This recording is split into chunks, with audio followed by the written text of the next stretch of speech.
আজকে আমরা আলোচনা করব রাসূলুল্লাহ সাল্লাল্লাহু আলাইহি ওয়াসাল্লামের যে নির্মিত সমাজ বা রাষ্ট্র ব্যবস্থা, সেইখানে মদিনার সমাজটি আসলে কেমন ছিল। যদিও আমরা আজকের দেশ সময় বা আজকের দুনিয়াতে রাষ্ট্র সমাজকে যেভাবে দেখছি, ঠিক মদিনার সমাজের এই বৈচিত্র্য আজকের মতো যে এত বেশি রকমের ছিল তাও ঠিক না। যে কারণে আজকের ভাষা দিয়ে একদম সম্পূর্ণ সেই সমাজকে ফুটিয়ে তোলাটাও কিছুটা ডিফিকাল্ট।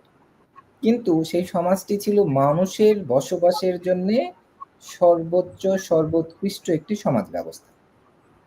মানুষের বসবাসের জন্যে একটি সুন্দর ব্যবস্থা প্রয়োজন হয়।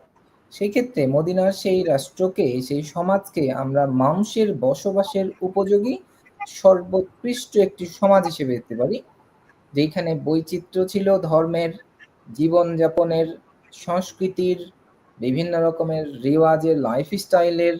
তবে সেই সমাজ আজকের সমাজের মতো এত ধরনের মানসিক বিকৃতি, একেবারে চরম লেভেলের অমানবিক আচরণ, অথবা একেবারেই বৈচিত্র্যের নামে উন্মাদনা, এই রকমের জিনিসগুলি ঠিক ওই রকমভাবে ছিল না, বা ওই সমাজে এই জিনিসটার সুযোগ ততটা ছিল না।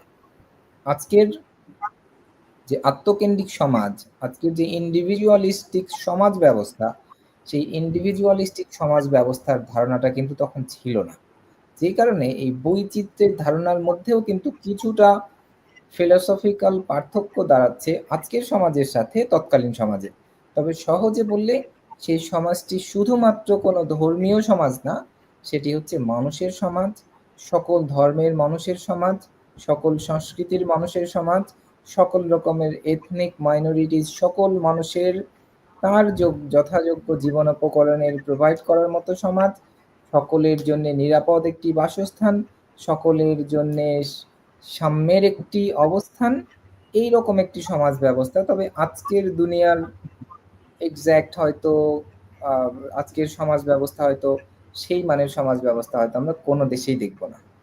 না সেটা ইউরোপিয়ানদের সেই তথাকথিত ওয়েলফেয়ার স্টেটে, আর আমরা মুসলিম দেশ আমরা সেই রকমের মডেল ঠিক এক্স্যাক্টলি দেখাতে পারবো না। যে কারণে সমাজ ব্যবস্থাকে সংজ্ঞায়ন করাটা, আমাদের ভাষায় সংজ্ঞায়ন করাটা কিছুটা মুশকিলই হবে।